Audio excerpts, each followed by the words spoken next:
اگر آپ دین کو سمجھنا چاہیں گے، قرآن کو اور سنت کو، تو آپ کو اس موضوع کو خاص طور پر بڑی توجہ کے ساتھ آپ نے پڑھنا اور سمجھنا ہوگا۔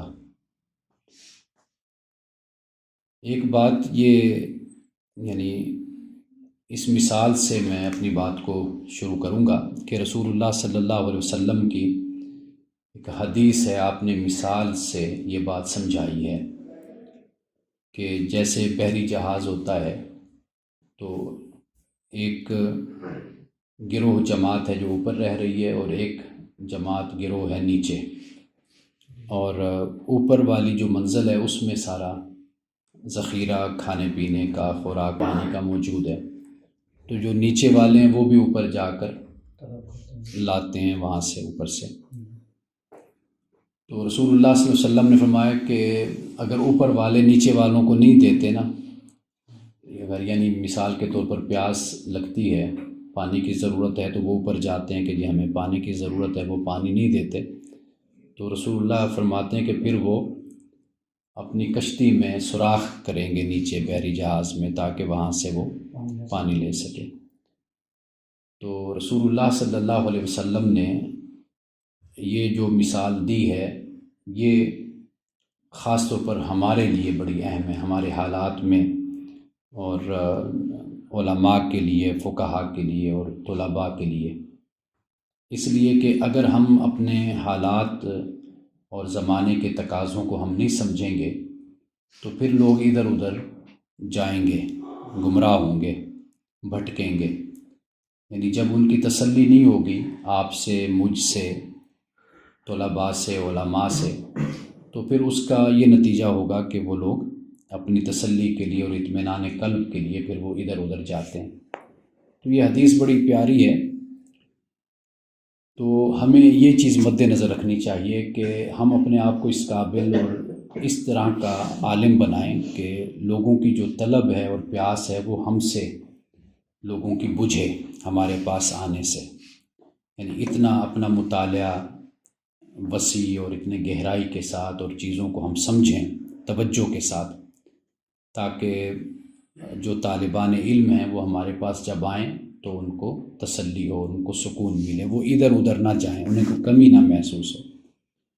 تو یہ ایک مثال چھوٹی سی میں نے آپ کے سامنے رکھی ہے، اور یہ بات یاد رکھیے کہ اختلاف جو ہوتا ہے یہ مذہب میں اختلاف نہیں ہوتا، اختلاف در حقیقت قدیم اور جدید میں ہوتا ہے۔ یہ بات بھی ہمیں سمجھنی ہے کہ جو اختلاف ہے وہ قدیم اور جدید کا اختلاف ہوتا ہے۔ یعنی وہ کیا کہتے ہیں کہ ظرف جب بدلتا ہے تو اس کے تقاضے، اس کا مظروف یا اس کے مسائل وہ بھی تبدیل ہو جاتے ہیں، بدل جاتے ہیں، تو وہ پھر آپ جس زمانے میں ہیں تو آپ نے اپنے زمانے کے مسائل کو سمجھنا ہے اور پھر ان کا حل آپ نے تلاش کرنا ہے۔ یہ چند ایک دو بنیادی باتیں ہیں جو میں نے آپ کے سامنے رکھی ہیں۔ اب آپ کو یہ معلوم ہے کہ ہمارے ہاں ایک بحث ہوتی ہے جو قطعی اور ظنی بحث ہوتی ہے، یعنی قطعیت پر اور ظنیت پر بحث ہوتی ہے۔ یعنی قطعیت اور ظنیت کا تعلق نص کے ثبوت اور اس کی دلالت کے ساتھ ہمیشہ ہوتا ہے۔ اب اس پر آپ جانتے ہیں کہ ہمارے علماء نے یا اصولیین نے 4 اس کی قسمیں بیان کی ہوئی ہیں اپنی کتابوں میں، یعنی اصول الفقہ میں اگر آپ پڑھتے ہیں تو یہ 4 قسمیں ہمارے سامنے آتی ہیں۔ یعنی ایک تو ہم کہتے ہیں کہ بعض نصوص کا ثبوت اور دلالت دونوں ایک ہی وقت میں ظنی ہوتے ہیں، یعنی نصوص کا ثبوت اور دلالت دونوں۔ دوسرا ہوتا ہے کہ بعض نصوص ایسی ہوتی ہیں کہ جن کا ثبوت ظنی اور دلالت قطعی ہوتی ہے، اور بعض ایسی ہوتی ہیں کہ جن کا ثبوت قطعی اور دلالت ظنی ہے، اور بعض ایسے ہیں کہ جن کا ثبوت اور دلالت دونوں قطعی ہوتے ہیں۔ یہ فقہاء نے 4 قسمیں اسے اپنی کتابوں میں ان کو بیان کیا ہے، لیکن اگر ہم ذرا اس پر غور و خوض کریں تو 2 ہی قسمیں ہمارے سامنے آتی ہیں، ایک تو قطعیت کی ہے اور ایک ظنیت کی صورت ہے، یعنی قطعی اور ظنی۔ قطعی کیا ہے؟ قرآن پاک قطعی ہے، اور اس میں اللہ سبحانہ وتعالیٰ نے جو مختلف احکام اور مسائل بیان کیے ہیں جن کا تعلق آخرت کے ساتھ بھی ہے اور دنیا کے ساتھ بھی ہے، وہ قطعی ہیں، یعنی جزا و سزا کا معاملہ ہے، آخرت کا معاملہ ہے، اور اسی طرح بہت سے مسائل ہیں کہ جن کو ہم اس میں شامل کرتے ہیں، جیسے میراث کا ہے، اخلاقیات کا ہے، حدود اور قصاص کے معاملات ہیں، یہ سب کے سب ہم ان کو قطعیت میں ان کو شمار کرتے ہیں، یعنی یہ قطعی الثبوت اور قطعی الدلالت یہ دونوں بن جاتے ہیں۔ لیکن میں ان چار قسموں کو سمجھتا ہوں کہ اگر ہم ان پر غور کریں تو یہ دو قسمیں ہی رہ جاتی ہیں، ایک قطعی اور ایک ظنی۔ قطعی جیسے میں نے آپ کے سامنے رکھا، اور ظنی ہمارے فقہا کے ہاں یعنی اس کو دو صورتوں میں ہم سمجھ سکتے ہیں۔ ایک صورت یہ ہوتی ہے کہ قرآن پاک کی آیت کے سمجھنے میں اختلاف ہو جاتا ہے۔ مثال کے طور پر آپ دیکھیے کہ وَامْسَحُوا بِرُؤُوسِكُمْ وَأَرْجُلَكُمْ إِلَى الْكَعْبَيْنِ، اب جو وَامْسَحُوا بِرُؤُوسِكُمْ ہے اس پر اختلاف ہے فقہا کے ہاں کہ وہ اختلاف کیا ہے کہ پورے سر کا مسح ہے یا بعد سر کا مسح ہے۔ برؤوسکم با کو کہتے ہیں یہ تبعیدیہ ہے۔ حضرت حسن بصری رضی اللہ تعالیٰ عنہ کا بھی موقف یہی ہے کہ با کو وہ کہتے ہیں یہ تبعیدیہ ہے۔ ویسے تو آپ من کو پڑھتے ہیں نا، من تبعیدیہ، لیکن فقہا نے لکھا کہ یہ با بھی تبعیدیہ ہے، جس پر وہ بعد سر کا مسح مراد لیا گیا۔ اور اسی طرح دیگر مسائل اور بھی ہمارے سامنے ہیں، یعنی آپ دیکھ لیجئے کہ جس طرح سفر کی مسافت کا معاملہ ہے، قرآن پاک نے تو ایک چیز کو بیان کر دیا نا کہ جب آپ سفر پر ہوتے ہیں وَإِذَا ضَرَبْتُمْ فِي الْأَرْضِ فَلَيْسَ عَلَيْكُمْ جُنَاحٌ أَن تَقْصُرُوا مِنَ الصَّلَاةِ، تو قصر نماز کرنی۔ اب وہ جو مسافت ہے وہ کتنی مسافت ہونی چاہیے، اس پر علماء کا پھر ہمارے سامنے اختلاف آ جاتا ہے۔ اور اسی طرح کے بہت سے مسائل ہیں، یعنی پھر اس پر بھی اختلاف ہے کہ بھئی نماز جو وضو کرنا ہے اس وضو کی جو ترتیب ہے، یا کہ واجب ہے یا سنت ہے یا مستحب ہے۔ فقہ احناف نے، قدوری نے تو اس کو مستحب لکھا، اور بعد نے اس کو سنت بھی احناف نے بھی کہا، اور بعد اس کے بھی قائل نہیں ہیں۔ حضرت حسن بصری رضی اللہ تعالیٰ عنہ اس ترتیب کے بھی قائل نہیں ہیں کہ حضرت عبداللہ بن مسعود رضی اللہ تعالیٰ عنہ سے ایک روایت ہمیں ملتی ہے کہ انہوں نے اس کو کوئی لازم، کوئی ضروری نہیں قرار دیا۔ تو وضو اس طرح بھی ہوا کہ پاؤں اور ہاتھ ان کو آگے پیچھے کر لیا گیا، ترتیب ان کی الٹ ہو گئی، یہ بھی ہمیں روایات میں ملتا ہے۔ تو یہ ایک اختلاف یہ علماء میں پیدا ہوا کہ جس کو ہم کہتے ہیں کہ یہ اختلاف فہم کا اختلاف، وہ قرآن کے کسی مسئلے پر اختلاف نہیں ہوتا، یعنی قرآن کی کسی آیت سے فہم پر اختلاف نہیں ہوتا، قرآن کے علاوہ دیگر ذرائع پر اور دیگر سورسز پر اس کا اختلاف ہوتا ہے۔ اس کی مثالیں دو چار ہمیں دی جاتی ہیں۔ مثال کے طور پر آپ کو معلوم ہے کہ گم شدہ شوہر، مفقود الخبر جس کو ہم کہتے ہیں، اور آپ جانتے ہیں کہ مفقود الخبر کے بارے میں حضرت امام اعظم ابو حنیفہ اور دیگر جو ائمہ ہیں احناف، ان کا نقطہ نظر آپ کو معلوم ہے، وہ کتنی مدت بنتی ہے۔ یہ کہا جاتا ہے کہ جو اس کے ہم عمر لوگ اگر اس کے مر جاتے ہیں تو پھر وہ نکاح کر سکتی ہے۔ ایک تو یہ نقطہ نظر ہے۔ بعض کتابوں میں یہ ہے کہ 80-85 سال، بشارت صاحب ایسے ہی ہے نا، 80-85 سال کی مدت بیان کی جاتی ہے، لیکن اصل جو ہے 90 سال، یا یہ بھی ایک روایت بیان کی جاتی ہے، ایک موقف یہ بھی ہے کہ جب اس شوہر کی عمر کے لوگ یعنی جب مرنے لگ جائیں، دنیا سے رخصت ہونے لگ جائیں، تو پھر وہ نکاح کر سکتی ہے۔ اب وہ رخصت ہونے والے کو مطلب اب 90 سال کون انتظار کرتا ہے کہ 90 سال کے بعد اس کو نکاح کی اجازت ہوگی کہ وہ نکاح کرے، اللہ ماشاء اللہ کتنی طاقت ہو بندے میں۔ تو یہ مدت ہے، لیکن آپ کو پتہ ہے امام مالک کے ہاں اس کی جو مدت ہے وہ 4 سال اس کو بیان کی جاتی ہے۔ اور اگر جنگ کے حالات ہوں تو وہ ویسے مدت کم ہو جاتی ہے کہ اگر جنگی حالات ہوں تو بندہ کہتا ہے وہ مر کھپ گیا ہوگا، ختم ہو گیا، تو وہ مدت پھر 4 سال بھی نہیں رہتی۔ اچھا، یہ اب اختلاف فقہا میں، علماء میں یہ موجود رہا۔ اب جو آج کے دور میں ہے، مثال کے طور پر ایک ٹیلی ویژن پروگرام میں دیکھ رہا تھا، اس میں ڈاکٹر سرفراز نعیمی صاحب اس میں تھے، ایک پروگرام تھا جیو پہ چلتا تھا، تو اس میں آپ تشریف لائے، تو اس میں یہی اختلاف چل رہا تھا تو ڈاکٹر سرفراز نعیمی صاحب کا اصرار تھا اسی پر کہ بھئی وہ جو 90 سال 85 سال ہے وہ فقہ احناف کا جو موقف ہے وہ اس پر ان کا اصرار تھا، تاکید تھی۔ وہ آپ دیکھ سکتے ہیں، یوٹیوب موجود ہے یوٹیوب پر۔ اگر آج کے زمانے میں اگر ہم دیکھ لیں تو اس 4 سال کے عرصے کو بھی کم کیا جا سکتا ہے، کیوں شاہ جی؟ سائنس کا دور ہے، پوری طریقے سے اس کی تسلی کر لی جاتی ہے، ہر طرف اطلاع دے دی جاتی ہے، پتہ چل جاتا ہے کہ بھئی یہ بندہ موجود نہیں ہے، فوت ہو گیا، مر گیا، یا تو پھر یعنی اس مدت کو بھی کم کیا جا سکتا ہے۔ اگر امام مالک یا مالکیہ فقہ کی مدت پر عمل ہو سکتا ہے تو اس سے کم مدت پر بھی، مقصد تو یہ تھا نا کہ تسلی ہو جائے، یقین آ جائے، تو اس کے بعد پھر کوئی قدم اٹھایا جا سکے۔ تو خیر کہنے کا عرض کرنے کا مقصد یہ ہے کہ قرآن پاک کی جو آیات ہیں وہ تو قطعی الثبوت اور قطعی الدلالت ہیں، اس معاملے میں ہم کسی قسم کی کوئی رائے قائم نہیں کر سکتے، لیکن فقہا میں جو اختلاف آگے جا کر چلتا ہے وہ اختلاف پھر اس میں فہم کا معاملہ ہو جاتا ہے، اور پھر اس کے ساتھ اگر کوئی حدیث خبر واحد یا کوئی ساتھ ملتی ہے تو اس سے بھی رائے مختلف ہو جاتی ہے۔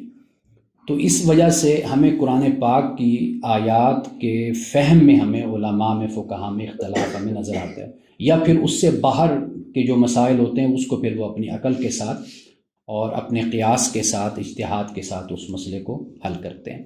ایک یہ بات ہے۔ دوسرا یہ کہ آپ کو معلوم ہے کہ ہمارے ہاں ایک بڑی بحث کی جاتی ہے تعارض اور ترجیح کی، التعارض و ترجیح کی، اور معلوم نہیں کہ حسامی آپ کہاں تک پڑھتے ہیں یا نور الانوار، تو یہ بحث جا کر آتی ہے غالباً قیاس میں، اور قیاس میں اس کو جیسے مثال کے طور پر صاحب حسامی ہیں، انہوں نے قیاس کو خبر واحد پر ترجیح دی ہے، اور اسی طرح امام جساس نے، سرخسی نے، اور اصول الشاشی کے جو صاحب ہیں، صاحب اصول الشاشی، انہوں نے بھی، بزدوی نے بھی، انہوں نے قیاس کو خبر واحد پر یا ضعیف حدیث آپ کہہ لیجئے کہ اس پر انہوں نے ترجیح دی ہے۔ لیکن یہ ہے کہ فقہ احناف کا جو اصل جو مسلک ہے وہ یہی ہے کہ وہ خبر واحد کو یا ضعیف حدیث کو ترجیح دیتے ہیں قیاس پر۔ یہ امام صاحب رحمۃ اللہ علیہ کے حوالے سے بھی اس بات کو، اگرچہ ہمارے ہاں اس پر امام صاحب پر کافی فتوے ہیں، یا اس دور میں الخطیب جو خطیب بغدادی بڑے مشہور ہیں، ان کی کتاب اگر اٹھا کر دیکھیں تو انہوں نے اس میں تاریخ بغدادی میں اس کو سارا بیان کیا ہے کہ امام صاحب پر کیا کیا فتوے اس دور میں لگائے گئے، منکر حدیث کہا گیا، دجال کہا گیا، اس طرح کے الفاظ امام صاحب رحمۃ اللہ علیہ کے بارے میں کہے گئے۔ اچھا، اس پر ایک میرا اپنا نقطہ نظر ہے کہ ان فتاوی، یہ جو فتوے لگائے گئے، ان کی کیا وجہ کیا تھی، کیوں فتوے لگے؟ میں یہ سمجھتا ہوں کہ امام صاحب رحمۃ اللہ علیہ تک بعد میں جب امام شافعی آپ تشریف لاتے ہیں، آپ کو معلوم ہے امام ابو حنیفہ وفات پاتے ہیں تو اسی سال ہی امام شافعی پیدا ہوتے ہیں، یہ تقریباً 2 صدی کی بات بن جاتی ہے۔ تو جب امام شافعی آتے ہیں تو یہ جو حدیث کا ایک باقاعدہ منظم طریقے سے، یہ امام شافعی کے دور سے ہی، اس زمانے سے ہی یہ شروع ہوتا ہوا ہمیں نظر آتا ہے۔ حضرت عمر بن عبدالعزیز نے خاص طور پر اس پر کام شروع کیا حدیث پر، اور آپ نے اپنی ریاست میں یہ حکم دیا تھا کہ بھئی احادیث کو جمع کیا جائے باقاعدہ طور پر۔ تو پہلے جو امت کا ایک طریقہ تھا وہ یہ تھا، اگر آپ اس کو اسٹڈی کر کے دیکھیں گے تو آپ کو معلوم ہوگا کہ سنت کا جو لفظ استعمال ہوتا تھا وہ تعامل صحابہ پر، یا ایک امت کی جو ایک اجتماعی سوچ ہوتی تھی، فکر ہوتی تھی، یا ایک کنسنسس آپ اس کو کہہ لیجئے، اس کے لیے سنت کا لفظ استعمال کرتے تھے۔ امام مالک رضی اللہ تعالیٰ عنہ کہ اگر آپ موطا اٹھا لیں تو وہ سنت کا لفظ اس معنی میں استعمال کرتے ہیں، یہاں تک کہ صحابی کے لیے بھی، ایک رائے صحابی کی ہے بات ہے تو اس کے لیے بھی سنت کا لفظ استعمال کیا جاتا ہے۔ تو مجھے ایسا لگتا ہے کہ اگر آپ اس پر مزید اسٹڈی کریں تو ایسا لگتا ہے کہ امام شافعی تک لکھنے کا رواج زیادہ نہیں تھا حدیث کو، اور زیادہ معاملہ تھا جسے ہم سینہ بسینہ کہتے ہیں، جیسے کوئی مسئلہ پیدا ہوا تو پتہ چلا کہ بھئی صحابہ کا کیا عمل ہوتا تھا تو اس کو اختیار کر لیا گیا، تو وہ ایک اجتماعی اور مجموعی طور پر صحابہ کی ایک سنت یا تعامل صحابہ یا ایک مسلمانوں کی سنت اور ایک طریقہ سمجھ لیا گیا، اس کو اختیار کر لیا گیا۔ لیکن امام شافعی سے پھر ہمیں یہ نظر آتا ہے کہ آہستہ آہستہ حدیث کو لکھنے کا رواج پیدا ہوا، اور باقاعدہ طور پر اگر کوئی دلیل لی جاتی تھی تو باقاعدہ طور پر کہا جاتا تھا کہ یہ رسول اللہ صلی اللہ علیہ وسلم کے الفاظ ہیں، یعنی متن کے ساتھ دلیل اپنی قائم کرنا، یہ بعد میں جا کر اس کا رواج ہوا۔ اس پر آپ اسٹڈی کیجئے، آپ کو معلوم ہو جائے گا۔ میرا جو ایک جو کنکلوژن ہے وہ یہی ہے کہ ایسا لگتا ہے کہ یہ اگرچہ جزوی طور پر صحابی حدیث لکھتے تھے، حضرت علی رضی اللہ تعالیٰ عنہ کے پاس بھی چند حدیثیں یا چند مسائل لکھے ہوئے موجود تھے، بعض صحابہ کے پاس تھے، لیکن باقاعدہ طور پر اس طرح رواج اور اس طرح بنیاد بنا کر ایک چیز کو پیش کرنا، یہ حضرت امام شافعی رضی اللہ تعالیٰ عنہ سے یہ معاملہ شروع ہوا۔ اور خاص طور پر الرسالہ کو اگر آپ دیکھیں تو آپ کو یہ معلوم ہوگا۔ مثال کے طور پر اگر ہم احناف کا ایک نقطہ نظر میں آپ کے سامنے رکھتا ہوں، وہ یہ ہے کہ خاص اور عام کی جو دلالت ہوتی ہے یہ اپنے مدلول پر قطعی ہوتی ہے، یہ فقہاء احناف کا نقطہ نظر ہے۔ اور جبکہ جو باقی ائمہ ہیں جمہور، ان کا یہ نقطہ نظر نہیں ہے، یعنی وہ خاص و عام کی جو دلالت ہے وہ مدلول پر قطعی نہیں، بلکہ وہ یہ کہتے ہیں کہ خبر آحاد سے زیادتی کی جا سکتی ہے۔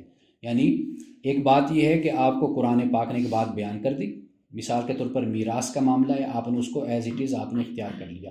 ایک یہ کہ آپ یہ کہتے ہیں کہ اس میں یہ جو خاص ہے یا عام ہے، اس میں آپ زیادتی خبر واحد سے حدیث سے آپ کر سکتے ہیں۔ امام ابو حنیفہ کے علاوہ باقی جتنے ائمہ ہیں سب کا نقطہ نظر یہ ہے کہ وہ زیادتی حدیث کے ذریعے سے کی جا سکتی۔ امام شافعی کے الرسالہ کو اگر آپ اس حوالے سے پڑھ کر دیکھیں، میں نے اس کا ایک جو باب ہے وہ میں نے لکھا ہے کہ باب الفرض المنصوص الذی دلت السنت علی انہ ارادہ الخاصہ، کہ قرآن پاک میں منصوص یعنی حصہ کی جو تخصیص ہے جس پر سنت دلالت کرتی ہے، یہ انہوں نے وہاں پر پھر اس بات کو بیان کیا کہ جو میراث میں کس طرح سنت سے ہم زیادتی کر سکتے ہیں، اضافہ کر سکتے ہیں، اور دیگر مسائل میں بھی انہوں نے اس بات کو بیان کیا۔ لیکن امام ابو حنیفہ کی جو پہلی رائے ہمیں ملتی ہے وہ یہی ہمیں ملتی ہے کہ آپ جو عام اور خاص ہے اس کا جو مدلول ہے اس کو آپ قطعی آپ اس کو خیال کرتے ہیں۔ لیکن آگے جا کر پھر یہ بات شروع ہوتی ہے کہ خبر احاد یعنی حدیث یا روایت کے ذریعے سے اس میں پھر وہ بھی تعویل کے ذریعے سے زیادتی کے قائل ہمیں نظر آتے ہیں، یعنی کہ وہ حدیث کی قرآن کی آیت کی تعویل کر کے حدیث کو اس کے ساتھ شامل کریں گے۔ جیسے میں نے آپ کو شیخ عبدہو کے بارے میں شاید بتایا تھا پہلے کہ جو مصر کے عالم تھے، وہ دارالعلوم دیوبند میں گئے، وہاں پر انہوں نے دورہ کیا، تو سبق ہو رہے تھے تو انہوں نے پوچھا، پڑھا رہے تھے حدیث کا، تو انہوں نے کہا کہ بھئی آپ فقہ حنفی اور حدیث میں مطابقت کیسے کرتے ہیں؟ اگر کوئی حدیث فقہ حنفی کے خلاف ہوتی ہے، معارض ہوتی ہے، تو آپ اس میں اس تعارض کو دور کیسے کرتے ہیں، تطبیق کیسے لاتے ہیں اس میں مطابقت؟ ان کا جی پھر ہم اس حدیث کی تعویل کرتے ہیں، اس حدیث کی ہم تعویل کرتے ہیں۔ تو وہ شیخ عبدہو نے کہا کہ بھئی کہ شیخ عبدہو نہیں، ایک اور نام ہے رضا مصری، شیخ رضا مصری، تو ان کا بھی کیا حدیث بھی حنفی ہوتی ہے؟ یعنی آپ جو کہتے ہیں ہم حدیث کی تعویل کر لیتے ہیں، تو کیا حدیث حنفی ہوتی ہے؟ یہ ان کا جملہ بڑا مشہور ہوا، انہوں نے دارالعلوم دیوبند کا جب دورہ کیا تھا۔ تو یہ مسائل یعنی میں آپ کے سامنے یہ رکھ رہا ہوں کہ جمہور کی رائے کسی جگہ پر مختلف ہوتی ہے اور کہیں پر پھر امام ابو حنیفہ کی رائے مختلف ہوتی ہے۔ کہیں پر ایسا ہوتا ہے کہ امام جمہور میں شامل ہیں اور ایک امام شافعی ان کا اختلاف ہے، یا امام احمد بن حنبل کا اختلاف ہے، باقی ایک طرف ہو جاتے ہیں کہیں پر۔ لیکن اکثر طور پر آپ یہ دیکھیں گے کہ امام ابو حنیفہ ایک طرف نظر آئیں گے، باقی امام جو ان سے ہیں وہ جمہور وہ ایک طرف نظر۔ اگر آپ جمہور پر آپ بات کریں تو پھر مسئلہ بڑا مشکل میں پڑ جائیں گے آپ، کیونکہ جب ہم یہ کہتے ہیں کہ ایک بندے کی رائے یہ ہے اور جمہور کی رائے یہ ہے، آپ سمجھ رہے ہیں بات کو؟ تو جب جمہور کی رائے آپ کہتے ہیں کہ یہ ہے اور ایک بندے کی رائے یہ ہے، تو یہاں پر پھر سوچنا پڑے گا کہ جمہور کی رائے کو مانا جائے یا اس بات کو مانا جائے کہ دلیل کس کے پاس مضبوط ہے۔ ایک بندے کی جو دلیل ہے وہ قرآن کے بھی قریب ہے، سنت کے بھی قریب ہے، اور وہ عقل کے بھی قریب ہے، بات سمجھ آتی ہے، تو واضح بات ہے کہ اس کی بات کو قبول کیا جائے گا۔ باقی جو یہ فقہا کے جو مسالک ہیں، یعنی مکاتب ہم کہتے ہیں، حنفی ہیں، شافعی، مالکی، حنبلی، یہ تو کسی اسباب اور وجوہ کی بنیاد پر ان کو زیادہ پذیرائی ملی نا، مشہور ہوئے۔ باقی آپ کو معلوم ہے امام سفیان ثوری بھی ہیں، حضرت حسن بصری بھی ہیں۔ حضرت حسن بصری کو چونکہ میں نے کافی اس کا مطالعہ کیا حسن بصری کا، تو چند باتیں میں یہ سوچ کر لایا تھا کہ میں بیان کروں گا اس کے حوالے سے۔ جب مثال کے طور پر دیکھیں، حضرت حسن بصری کہتے ہیں کہ نماز میں سلام کا جواب دیا جا سکتا ہے۔ اگر غیر نماز کوئی شخص آپ سے سلام کرتا ہے تو وہ کہتے ہیں قرآن پاک میں وَإِذَا حُيِّيتُم بِتَحِيَّةٍ فَحَيُّوا بِأَحْسَنَ مِنْهَا أَوْ رُدُّوهَا إِنَّ اللَّهَ كَانَ عَلَىٰ كُلِّ شَيْءٍ حَسِيبًا، سورۃ النساء میں ہے۔ تو قرآن پاک کہتا ہے کہ جب کوئی سلام کرے تو اس کا جواب دو، تو یہ تو لازم ہے، فرض ہے۔ تو لہٰذا نمازی جو انسا ہے وہ سلام کا جواب دے سکتا ہے اور اس کی نماز نہیں ٹوٹے گی۔ حضرت حسن بصری کے بے شمار مسائل اگر آپ اٹھا کر دیکھیں، کتاب میں آپ کو بتا سکتا ہوں، ہمارے پاس لائبریری میں موجود ہے۔ حضرت حسن بصری زکوٰۃ کا جو معاملہ تھا، جو مال زکوٰۃ ہے، اس کو کہتے تھے کہ سڑکوں پر، پلوں پر اور فلاحی جو منصوبے ہوتے ہیں ان پر خرچ کیا جا سکتا ہے۔ آپ کو معلوم ہے کہ فقہا کے نزدیک یہ تصور اس کا نہیں ہے، ٹھیک ہے نا جی۔ وہ ملکیت کو بھی کے بھی قائل ہیں، تملیک کے بھی قائل ہیں۔ اب یہ تملیک کا مسئلہ بھی سمجھ نہیں آتا کہ یہ کہاں سے لیا گیا۔ مثال کے طور پر ہمارے جامعہ اشرفیہ کے ایک مفتی ہیں، مفتی شیر محمد صاحب، تو ان سے میں نے اس پر بات کی، ان سے میں نے پوچھا کہ یہ اس کی کیا دلیل ہے۔ انہوں نے کہا کہ انما الصدقات للفقراء، یہ جو لام ہے یہ تملیک کا ہے، ملکیت کا ہے۔ تو میں نے کہا اگر آپ احکام کو ثابت کرتے ہیں تو احکام کو ثابت کرنے کا یہ طریقہ تو نہیں ہے کہ ایک لام جو تملیک کا ہے، ملکیت کا ہے، اسی کی بنیاد پر ہی آپ اس کو فرض، لازم اور ضروری آپ اس کو قرار دیں۔ آپ میری بات سمجھیں، یعنی کوئی ایسی بڑی دلیل آپ کے پاس ہونی چاہیے نا کہ جب آپ ایک چیز کو کہتے ہیں کہ جی زکوٰۃ اس کو دی جائے گی، جب تک آپ اس کو مالک نہیں بناتے آپ کی زکوٰۃ ادا نہیں ہوگی۔ اب پھر ہمارے ہاں پھر حیلہ شرعی شروع ہو گیا۔ آپ نے دیکھا جامعات میں کیا ہوتا ہے۔ مجھے یاد ہے مفتی نعیمی صاحب رحمۃ اللہ علیہ جب زندہ تھے تو میں وہاں بیٹھا ہوا تھا، تو ایک طالب علم کوئی زکوٰۃ لے کر آئے، طالب علم کو بلا کر انہوں نے کہا کہ کاکا یہ زکوٰۃ، وہ کاکا بولا کرتے تھے، کاکا یہ زکوٰۃ تم رکھ لو اور بعد میں پھر ادارے کو دے دینا، تمہاری ملکیت ہے یہ۔ تو زکوٰۃ اس کو دے دی، پھر بعد میں اس سے لے لی، اس نے دے دی زکوٰۃ۔ تو اب آپ دیکھیں یہ حیلہ شرعی پھر بن جاتا ہے۔ تو کیا اس طرح کا حیلہ بھی کوئی جائز اس کی صورت ہے یا نہیں ہے؟ یعنی مثال کے طور پر کوئی کسی کے نکاح میں طلاق ہو گئی، تینوں طلاقیں واقع ہو گئی، اس کے بعد اگر کوئی عورت کسی کے نکاح میں جاتی ہے تو کیا اس شرط پر نکاح ہو جاتا ہے کہ بھئی آپ نے اس کو بعد میں طلاق دے دینا ہے؟ فقہ حنفی کے مطابق ہوتی طلاق، نکاح ہوتا ہے؟ نہیں، وہ جائز ہی نہیں ہے نا۔ کیوں؟ اس لیے کہ وہ تو پھر متع بن گیا نا، تو متع ویسے حرام ہے، یعنی کلی طور پر ہی حرام ہے متع۔ تو لیکن یہ ہے کہ آپ ادھر دیکھیں حیلہ شرعی ایک سامنے رکھا جاتا ہے، اور اس میں یہ ہے کہ بھئی آپ اس کو مالک اس کو بنا رہے ہیں، لیکن نیت یہ ہے، اس کو بھی کہتے ہیں، خود بھی نیت یہ ہے کہ اس سے واپس لے لینا ہے، اور وہ واپس کر بھی دیتا ہے۔ اب جامعہ کا طالب علم بیچارہ کہاں لے کر بھاگے گا پیسے؟ تو وہ پھر وہ زکوٰۃ واپس بھی کر دیتا ہے۔ یہ پھر اس طرح کے مسائل ہمارے ہاں پھر پیدا ہوئے، یہ تملیک سے یہ مسئلہ ہمارے سامنے آتا ہے۔ تو خیر میں عرض ہی کر رہا تھا کہ حضرت حسن بصری اور اس کے علاوہ امام رازی، اس آیت پر اگر آپ ان کا مطالعہ کریں، امام رازی کا، ان کا نقطہ نظر بھی بالکل اس حوالے سے مختلف ہمیں نظر آتا ہے جو ہمارے فقہا کا ہے۔ اچھا، اب تھوڑا سا ہم بات کو آگے بڑھاتے ہیں کہ جو اختلاف ہوتا ہے جو فقہا کے درمیان ہوا، اس کے اصل دو اسباب ہوتے ہیں بنیادی طور پر۔ ایک تو سبب یہ ہوتا ہے کہ صحابہ اور تابعین کا اختلاف ہوتا ہے، صحابہ میں اختلاف اور تابعین میں اختلاف۔ صحابہ میں آپ جانتے ہیں کہ حضرت عائشہ صدیقہ رضی اللہ تعالیٰ عنہ کے فتاویٰ کو آپ پڑھ کر دیکھ لیجئے۔ سیدنا فاروق اعظم رضی اللہ تعالیٰ عنہ کے فقہ عمر کے نام سے حضرت شاہ ولی اللہ کی بھی غالباً ایک کتاب ہے، آپ اس کا مطالعہ کر کے دیکھیں۔ حضرت سیدنا فاروق اعظم رضی اللہ تعالیٰ عنہ کے بڑے مسائل ہیں جن کو من و عن فقہ حنفی نے اختیار کر لیا۔ یعنی مثال کے طور پر زکوٰۃ کے حوالے سے کہ بغیر مسلم کو زکوٰۃ نہیں دی جا سکتی، یہ مسئلہ آپ کے سامنے۔ تراویح کو آپ دیکھ لیجئے کہ ہمارے ہاں رواج وہیں سے بعد جماعت کا شروع ہوا۔ اور اس کے علاوہ طلاق ثلاثہ کا مسئلہ آپ دیکھ لیجئے، یہ بھی سیدنا فاروق اعظم رضی اللہ تعالیٰ عنہ سے انہوں نے اس کو لازم کیا، اگرچہ وہ انتظامی معاملہ تھا لیکن ہمارے ہاں پھر اس کو پختہ طریقے سے اور پکے طریقے سے اس کو اختیار کر لیا گیا۔ جبکہ سیدنا فاروق اعظم رضی اللہ تعالیٰ عنہ، آپ میری طرف متوجہ ہوں، سیدنا فاروق اعظم رضی اللہ تعالیٰ عنہ ایک خلیفہ تھے، امیر المومنین تھے، ایک آپ جج تھے، آپ سپہ سالار تھے. آپ کو معلوم ہے کہ اس وقت تو ابھی ترقی نہیں ہوئی تھی، ارتقائی صورت تھی، تو شعبے تقسیم تو نہیں ہوئے تھے نا. سیدنا فاروق اعظم رضی اللہ تعالیٰ عنہ خود ہی جج تھے، فیصلے بھی فرماتے تھے، آپ جانتے ہیں. اور اسی طرح رائے دینا، فتویٰ دینا، وہ بھی آپ. اسی طرح آپ چیف آف آرمی اسٹاف بھی تھے، سارے معاملات آپ کے ہاتھ میں تھے.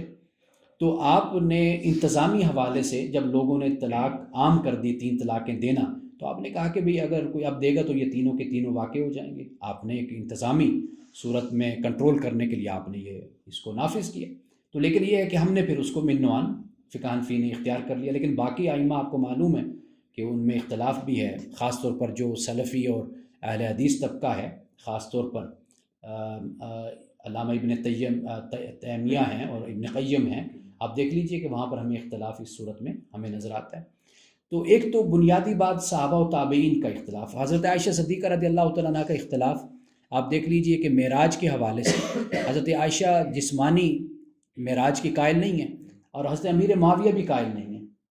باقی صحابہ وہ جسمانی معراج کے قائل ہیں، وہ منامی معراج کے قائل ہیں. تو مطلب یہ ہے کہ صحابہ میں یہ پھر اختلاف آگے چلا، پھر تابعین میں بھی پھر اختلاف آگے پھر پھیلا. لوگ پھر اس میں جس کو بہتر سمجھتے تھے پھر اس کو فالو کرتے تھے. آپ جانتے ہیں کہ صحابہ مختلف شہروں میں گئے. حضرت عبداللہ بن مسعود ہیں، حضرت معاذ بن جبل ہیں، دیگر صاحب ہیں، وہ مختلف شہروں میں گئے. حضرت عبداللہ بن عباس ہیں، عبداللہ بن عمر ہیں. وہاں پر پھر لوگوں نے دیکھا، جیسے حج کے موقع پر خاص طور پر صحابہ جب جاتے تھے تو لوگ خاص طور پر مسلمان وہاں پر حج کے لیے جاتے کہ بھئی صحابہ سے ملاقات ہو جائے گی. حضرت عائشہ صدیقہ رضی اللہ تعالیٰ عنہ کا اپنا علیحدہ خیمہ ہوا کرتا تھا، اور اس خیمے میں آپ بیٹھتی، لوگ آتے آپ سے مسئلے مسائل پوچھا کرتے. آپ فرمایا کرتی تھی کہ مجھ سے بغیر جھجک کے بات کرو، ایسے جیسے تم اپنی ماں سے بات کرتے، تو میں بھی تمہارے لیے ایک ماں کے درجے کی میری حیثیت ہے. تو لوگ سب سے بڑا خیمہ حضرت عائشہ صدیقہ کا ہوتا تھا، اور لوگ آ کر آپ سے دین سیکھا کرتے تھے. اور اگر آپ اس کا مطالعہ کریں تو آپ کو معلوم ہوگا کہ ائمہ ہمارے جو ہیں فقہا، ان کے اساتذہ میں خواتین کا نام بھی آتا ہے کہ جن سے سیکھا اور پڑھا ہے دین. اور اسی طرح صحابہ کی جو آگے اولادیں ہیں، پوتیاں ہیں، نواسیاں ہیں، اس پر میں ہمیشہ حوالہ دیا کرتا ہوں ڈاکٹر اکرم ندوی صاحب کا، جو کیمبرج یونیورسٹی میں یا آکسفورڈ میں وہ اسلامیات کے استاد ہیں اور وہاں پر ہیڈ ہیں. انہوں نے ایک کتاب مدون کی ہے، تقریباً کوئی 40,000 غالباً جو شیوخات ہیں حدیث پہ، جن خواتین کا کام ہے، محدثات تقریباً کوئی 40-45 ہزار انہوں نے جمع کی ہیں کہ جنہوں نے حدیث پر کام کیا، خواتین نے. اور ان میں صحابہ کی پوتیاں، نواسیاں، بیٹیاں، وہ ساری کی ساری شامل ہیں جنہوں نے حدیث پر، فقہ پر، قرآن پہ بہت زیادہ کام کیا ہے. وہ پڑھنے کے لائق ہے. تو اگر آپ دیکھیں جامعہ نظامیہ جس کی ہم بات کرتے ہیں اسپین میں، وہاں پر آپ اس کا مطالعہ کریں تو وہاں پر پڑھانے والی خواتین تھیں، حدیث بھی پڑھاتی تھیں. یہ تو بعد میں پھر آ کر ہمارے ہاں آوازوں کے پردے اور اس طرح کے مسائل ہمارے ہاں شروع ہوئے، پھر بہت زیادہ سختیاں اور پابندیاں عورتوں پر لگائی گئیں. لیکن کتابوں میں آتا ہے، ابن سیرین کو آپ جانتے ہیں، ان کی بہن تھی فاطمہ. تو کوئی مسئلہ اگر محمد بن سیرین کو اگر مشکل پیش آتی تو وہ کہتے میں اپنی بہن سے پوچھ کر پھر تمہیں میں بتاؤں گا. حضرت امام اعظم ابو حنیفہ کی صاحبزادی کے بارے میں بھی یہ بات بیان کی جاتی ہے. بہت سے صحابہ، بہت سے تابعین، ائمہ اپنی بہنوں سے، بیٹیوں سے دین سیکھا کرتے تھے. لفظ یہ بولنا چاہیے، دین سیکھتے تھے، ان سے پوچھتے تھے مسائل، اور پھر لوگوں کو جا کر بتاتے تھے. تو یہ کیوں بتاتے تھے؟ وہ اس لیے کہ اس وقت ماحول، کلچر ایسا تھا نا کہ خواتین ہوں مرد ہوں وہ دین سیکھا کرتے تھے اور دین پڑھا کرتے تھے. وہ کلاسیفیکیشن نہیں تھی جو آج ہماری سیگریگیشن ہمارے معاشرے میں موجود ہے، تو اس وقت موجود نہیں تھی. تو ایک ماحول تھا، لوگ دین سیکھتے اور پڑھتے تھے. تو ایک تو بات یہ کہ صحابہ اور تابعین کا جو اختلاف ہے وہ پھر آگے ہمارے ہاں چلا کہ کسی نے ایک صحابی کی رائے کو اختیار کر لیا، کسی نے دوسرے صحابی کی رائے کو اختیار کر لیا. کسی نے حضرت عائشہ صدیقہ رضی اللہ تعالیٰ عنہ کی رائے کو اختیار کیا، کسی نے سیدنا فاروق اعظم کی رائے کو اختیار کیا. کہ جیسے وہ بیان کیا جاتا ہے کہ رسول اللہ نے فرمایا کہ بھئی مسئلہ حضرت عمر نے یہ اخذ کر لیا غالباً کہ بھئی جب کوئی روتا ہے تو میت کو عذاب ہوتا ہے، سزا دی جاتی ہے. تو حضرت عائشہ صدیقہ نے فرمایا کہ ایسی بات نہیں ہے، بلکہ رسول اللہ نے یہ فرمایا تھا کہ یہ رو رہے ہیں اور حالانکہ میت کو عذاب ہو رہا ہے. یعنی وہ اس وقت تکلیف میں ہیں، ان کے رونے کی وجہ سے نہیں، وہ اپنے اعمال کی وجہ سے ہی عذاب اور تکلیف میں ہے۔ یہ حضرت عائشہ نے بیان کیا، اور وہ بات بھی بڑی مشہور ہے کہ جب رسول اللہ نے فرمایا کہ بھئی، حضرت ابو ہریرہ نے روایت کیا کہ یہ تین چیزیں یہ منحوس ہیں، رسول اللہ نے فرمایا۔ حضرت عائشہ نے فرمایا کہ شاید ابو ہریرہ بعد میں آئے تھے، دیر سے آئے تھے، رسول اللہ نے پہلے فرمایا تھا کہ یہودی کہتے ہیں۔ اب دیکھیں نا، بات بالکل بدل گئی، یہودی کہتے ہیں، تو اس کے بعد کہ بھئی گھوڑا ہے یا عورت ہے یا تصویر ہے، یہ منحوس ہے، اس طرح تین چار چیزیں بیان کی رسول اللہ نے۔ تو حضرت ابو ہریرہ نے اس کو ایز اٹ از بیان کر دیا۔ تو حضرت عائشہ صدیقہ رضی اللہ تعالیٰ عنہ کی ذہانت آپ دیکھیے کہ کس نے درایت کے ساتھ، صرف روایت نہیں، درایت کے ساتھ انہوں نے مسئلے کو واضح کیا۔ تو یہ اختلاف یاد رکھیے کہ یہ فطری بات ہوتی ہے۔ اگر معاشرے ترقی کریں گے تو وہ اسی بنیاد پر کریں گے کہ آپ پڑھیں گے، سمجھیں گے، سوچیں گے۔ جب آپ میں تفقع پیدا ہوگی، گہرائی پیدا ہوگی، تو آپ کہیں نہ کہیں دلیل کے ساتھ اپنی بات کو بھی پیش آپ کریں گے۔ اس لیے جب ہم ان چار قسموں کو بیان کر رہے ہیں جو میں نے ابھی آپ کو بتایا، اب میں ذرا حافظہ میرا کمزور ہے تو اس لیے میں بھول جاتا ہوں، تو چار جو قسمیں میں نے آپ کو بتائی ہیں، ان میں صرف ایک قسم ایسی ہے کہ جس پر نہ اختلاف کیا جا سکتا ہے اور نہ اس کا انکار کیا جا، صرف ایک قسم ہے۔ باقی تین قسموں پر کہیں پر بھی زیادہ سے زیادہ بدعتی کا کہا گیا کہ بھی اس کو بدعتی کہا جا سکتا ہے، لیکن اس سے زیادہ کسی نے بھی اس بارے میں بات نہیں کہ ہمیشہ محتاط ہی راستہ اختیار کیا ہے۔ وہ میں نے آپ کو آغاز میں اس بات کو بتا دیا کہ وہ جو قطعی الدلالت، قطعی الثبوت اور قطعی الدلالت ہے، وہ بالکل کوئی بھی آخرت کا انکار نہیں کر سکتا، کرے گا تو واضح بات ہے کہ دائرہ اسلام سے وہ خارج ہو جائے گا۔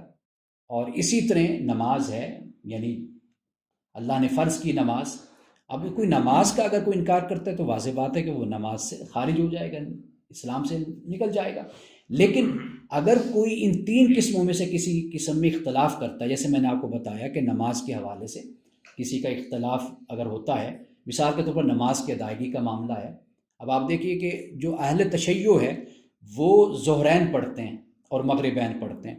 ظہرین کیا کرتے ہیں؟ وہ ظہر اور عصر کو ملا لیتے ہیں، اور اسی طرح وہ عصرین مغربین پڑھتے ہیں، مغرب اور عشاء کو ملا لیتے ہیں۔ اور آپ کو پتہ ہے کہ ان کے اوقات میں بھی ہمارے یہاں اختلاف ہے، خود اہل سنت میں اختلاف ہے۔ امام شافعی، اہل حدیث طبقہ آپ دیکھ لیجئے، وقت پہلے شروع ہو جاتا ہے، ہمارا وقت بعد میں شروع ہوتا ہے عصر کا۔ اور اسی طرح مغرب اور عشاء کا بھی آپ دیکھ لیجئے، وہ جو شفق کا مسئلہ بیان کیا جاتا ہے، تو ہمارا وقت جلدی ختم ہو جاتا ہے اور شافعی جو ہیں ان کا وقت طویل رہتا ہے آگے تک، ٹھیک ہے نا۔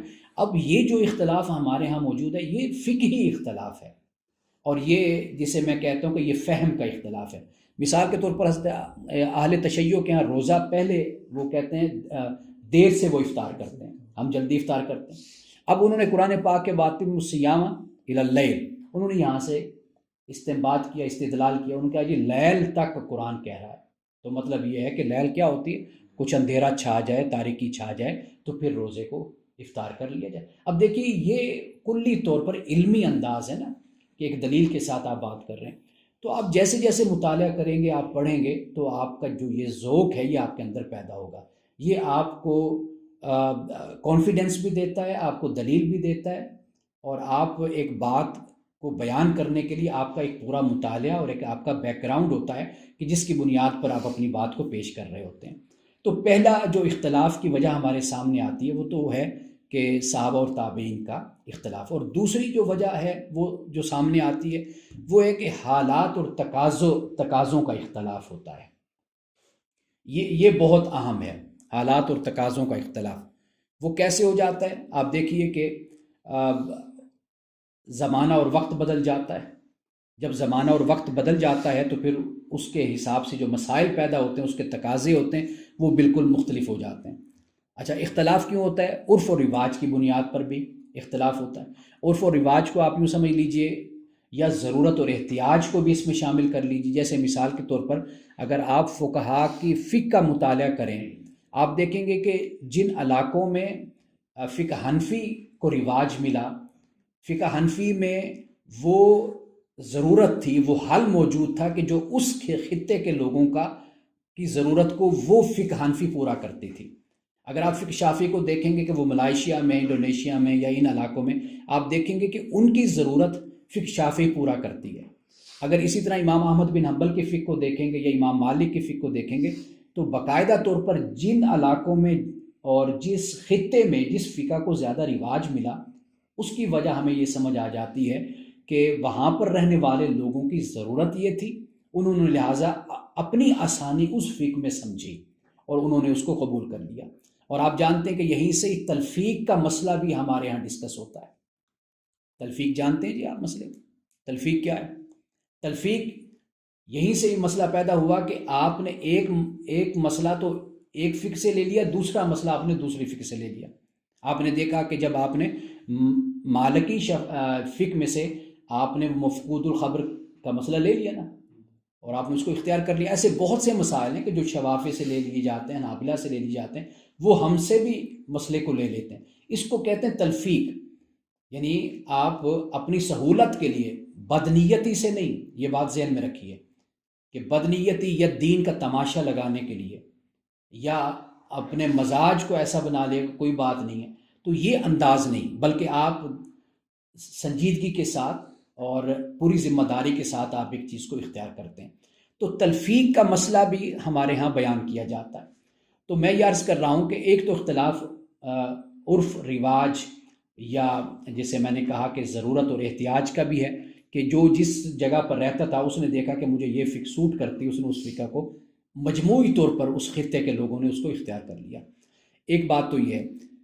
دوسری بات یہ بھی یاد رکھیے کہ ہمارے ہاں جب فقہ کو رواج ملا اس کی ایک وجہ یہ بھی تھی کہ سوسائٹی میں، معاشرے میں، سماج میں جب آپ ہارمنی چاہتے ہیں نا، یعنی آپ چاہتے ہیں کہ یکسوئی پیدا ہو یا ایک طریقے سے لوگ یونیفارم طریقے سے کام کریں، تو پھر آپ اس کو قانون بنا دیتے ہیں۔ ہمارے ہاں فقہ حنفی کو فالو کیا گیا، ترکی خاص طور پر اس کو فالو کیا گیا، کیوں؟ تاکہ ایک قانونی صورت، خلافت عثمانیہ کا اگر آپ مطالعہ کریں تو وہاں پر آپ دیکھیں گے کہ فقہ حنفی کو انہوں نے بطور قانون کے نافذ کر دیا۔ کیوں؟ سوسائٹی میں ہارمنی کو پیدا کرنے کے لیے، یکسانیت پیدا کرنے کے لیے، یہ نہ ہو کہ کوئی کسی بات کو فالو کر رہا ہو، کوئی کسی بات کو فالو کر رہا ہو، تو پھر سوسائٹی کا جو ایک نظام ہوتا ہے وہ منتشر ہو جاتا ہے، بکھر جاتا ہے۔ امام شافعی کی فقہ کو دیکھیں، ملائیشیا اور اس علاقے میں، خطے میں اس کو فالو کیا گیا، یہ ایک قانونی ضرورت بن جاتی ہے۔ مثال کے طور پر میں آپ کو ایک مثال دیتا ہوں، جیسے ٹریفک قوانین ہے۔ اب یہ ٹریفک قوانین کوئی الوہی قوانین تو نہیں ہے نا، خدا کی طرف سے تو نہیں اترے نا، یہ انسانوں نے بنائے ہیں۔ اب یہ قوانین کیوں ہیں؟ اس کی وجہ یہ ہے تاکہ ایک قانون کی پابندی کی جائے، لا قانونیت نہ ہو، اور جیسے گرین لائٹ ہو تو ٹریفک چل پڑے، ریڈ لائٹ ہو تو لوگ ٹھہر جائیں۔ اگر ہم نہیں ٹھہرتے لیکن پھر بھی یعنی کہ یہ بھی مہذب دنیا میں اس کو بہت برا خیال کیا جاتا ہے کہ بھئی کوئی اس طرح قانون کی خلاف ورزی کرے اور قانون کو توڑے۔ لیکن آپ یہ دیکھیے کہ کوئی الوہی قانون نہیں ہے، معاشرے کی بہتری کے لیے اور معاشرے میں ایک نظم اور ضبط لانے کے لیے قانون بنا دیا گیا۔ اسی طرح مختلف خطوں میں فقہ حنفی کو مثال کے طور پر نافذ کیا گیا، یا فقہ شافعی کو نافذ کیا گیا، یا فقہ مالکی کو۔ آپ جانتے ہیں کہ حضرت امام مالک نے خلیفہ وقت کو منع کیا تھا کہ میری کتاب یعنی موطا امام مالک کو اس نے کہا تھا کہ جی ہم اس کو قانون بنا کر نافذ کر دیتے، آپ نے منع کیا تھا کہ نہیں۔ کیوں؟ اس لیے کہ میری سوچ ہے، بدلتی رہتی ہے، اس میں بہت کچھ ایسا ہے کہ جو آنے والے لوگوں کے لیے قابل قبول ہوگا، کسی کے لیے نہیں ہوگا، کوئی اس پر اختلاف کرے گا، کوئی درایت پر اعتراض کر رہا ہوگا، کوئی روایت پر اعتراض کر رہا ہوگا، مختلف لوگوں کی سوچ اور فکر ہوگی، فہم میں اختلاف ہوگا۔ تو آپ نے کہا نہیں، یہ امام مالک کی ایک سوچ تھی اس وقت جو آپ نے بیان کی۔ لیکن آپ یہ دیکھیے کہ بعد میں آنے والوں نے پھر نافذ بھی کر دیا اس کو قانون بنا کر۔ وجہ کیا تھی؟ وجہ یہ تھی کہ جیسے جیسے اسلامی سلطنت پھیلتی چلی گئی، وہاں پر پھر مسائل پیدا ہوتے چلے گئے، بھئی کس فقہ کو فالو کریں، کس قانون کو فالو کریں۔ تو ان کا یہ آپ اس قانون کو فالو کریں، بس مسئلہ ختم ہو گیا، ریاستی سطح پر اس کو نافذ کر دیا گیا۔ تو ہمارے ہاں جو فقہیں نافذ ہوئی یا فقہوں کو رواج ملا، وہ اس بنیاد پر رواج ملا ہے، یہ خدا کی طرف سے نہیں اتری ہیں۔ یہ ذہن میں رکھیے یہ بات، یہ ہماری جسے کہتے ہیں کہ زمینی، جغرافیائی، ارضی اور معاشرتی اور سماجی ہماری ضرورت تھی کہ جس کی بنیاد پر ہم نے اس کو قبول کیا اور اس کو ہم نے نافذ کیا۔ بنیاد کیا ہے؟ بنیاد قرآن اور سنت ہے۔ تو یہ دو تین وجہ جو میں نے بیان کی ہیں کہ اختلاف جو ان سا ہے وہ صحابہ اور تابعین کا اختلاف وہ آگے چلا، یا پھر یہ ہے کہ حالات اور کا جو تقاضا تھا زمانے کا، اس سے پھر جو صورتحال ہے وہ اختلاف میں ڈھلتی چلی گئی۔ اب صحابہ و تابعین کا اختلاف یعنی ایک بات، جیسے مثال کے طور پر معنی کے سمجھنے میں اختلاف ہو گیا۔ قروء کا مسئلہ تو بہت پہلے ہمیں پڑھا دیا جاتا ہے، سلو شاشی سے ہی غالباً شروع ہو جاتا ہے یہ مسئلہ۔ تو اب میرے خیال ہے استادوں کو آپ گزارش کریں کہ خدا کے لیے مثال بدلیں، اب کوئی اور مثال آپ یہاں پر لائیں قروء کی جگہ پہ۔ تو قرون کا اختلاف یہ بھی ہماری کتابوں میں آپ دیکھتے ہیں نظر آتا ہے۔ یہ کس چیز کا اختلاف ہے؟ یہ معنی کا اختلاف ہے۔ امام ابو حنیفہ اور امام شافعی کے جب ہم دیکھتے ہیں تو ہمیں اس کے معنی میں، ان کے فہم میں، سمجھنے میں اختلاف ہمیں نظر آتا ہے۔ اچھا، پھر یہ کہ قرآن و سنت کے موقع محل کا تعین، اس میں اختلاف۔ آپ کو وہ مثال بنو قریظہ کی آپ کو یاد ہوگی کہ جب رسول اللہ صلی اللہ علیہ وسلم نے فرمایا کہ عصر کی نماز صحابہ سے کہا کہ وہاں جا کر آپ نے پڑھنی ہے، اور وہ کچھ لیٹ ہو گئے تھے، بعد صحابہ نے وہیں پر ہی کھڑے ہو کر نماز پڑھ لی، اور بعد نے کہا نہیں، رسول اللہ نے فرمایا تھا کہ وہاں جا کر نماز پڑھنی ہے، تو انہوں نے نہیں پڑھی، انہوں نے وہیں جا کر نماز پڑھی۔ اب دیکھیے، اب یہیں سے ایک بات سمجھ آ جاتی، دونوں رنگ اسلام کی رنگ بن جاتے ہیں نا، یعنی ایک ہے ظاہر کو فالو کرنے والا، اور ایک ہے اصول اور باطن کو فالو کرنے والا۔ اور جو اصولیین کا طبقہ ہے وہ در حقیقت وہ اسی کو فالو کرتا ہے کہ رسول اللہ صلی اللہ علیہ وسلم نے فرمایا تھا کہ تاکہ تم جلدی، اس طرح یہ جلدی پہنچیں گے۔ انہوں نے یہ حکمت نکالی تھی، علت یہ نکالی تھی کہ رسول اللہ نے اس لیے ہمیں کہا تھا کہ وہاں جا کر عصر کی نماز پڑھنا، تو وہ اس لیے فرمایا تاکہ ہم جلدی جائیں، جلدی نکلیں، جلدی پہنچیں۔ لیکن چونکہ ہمیں دیر ہو گئی ہے تو لہٰذا ہم نماز یہاں پر پڑھ سکتے ہیں، نماز ہماری قضا نہیں ہونی چاہیے۔ اب دیکھیے کہ اگر آپ دوسری طرف دیکھیں گے بہت بڑا آپ کو اختلاف نظر آئے گا۔ آپ کہیں گے دیکھیں جی، عصر کی نماز ہی چھوڑ دی جو فرض تھی، لازم تھی، ضروری تھی، اور وہ جا کر کہتے ہیں جی ہم وہاں جا کر اپنی منزل پہ اور اپنی جگہ پہ جا کر ہم پڑھیں گے۔ دیکھیں انہوں نے نماز چھوڑ دی۔ مسئلے کو آپ انٹینسٹی کے ساتھ اور مسئلے کو آپ شدت کے ساتھ بھی دیکھنا چاہیں گے تو آپ دیکھ سکتے ہیں۔ اگر آپ اسی مسئلے کو ذرا سنجیدگی کے ساتھ دیکھنا چاہیں گے، دلیل اور استدلال کے ساتھ دیکھنا چاہیں گے، علمی رویے کے ساتھ دیکھنا چاہیں گے، آپ اس طرح بھی دیکھ سکتے ہیں۔ لیکن ہم خاموش اس لیے رہتے ہیں کہ صحابہ کا اختلاف ہے نا، تو ہم خاموش رہتے ہیں۔ اگر کوئی اسی طرح کا علمی اختلاف کوئی اور کرے گا تو ہم اس پر چڑھ دوڑیں گے، نیت پر بھی شک کریں گے، ہر بات میں شک کریں گے اس کے۔ لیکن اصل چیز کیا ہے؟ وہ ہے علمی رویہ، کہ آپ کسی سے بھی اختلاف کر رہے ہیں، کوئی بھی شخص ہے، آپ اس سے اختلاف کریں لیکن اس اختلاف کو دلیل کے ساتھ، استدلال کے ساتھ بس اپنی بات کو بیان کر دیجئے۔ میں ہمیشہ اسی بات کا قائل رہا ہوں کہ نہ کسی کی نیت پر حملہ کریں، نہ کسی کو برا بھلا کہیں، نہ کسی کا تقابل کریں کسی کے ساتھ کہ فلاں ایسا تو آپ ایسے ہیں، یا آپ فلاں اس سے بڑے ہیں۔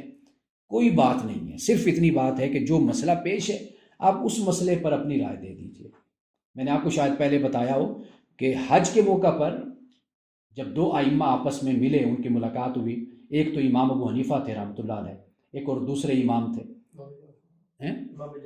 امام جعفر یا کوئی اور تھے، لیکن یہ کہ کسی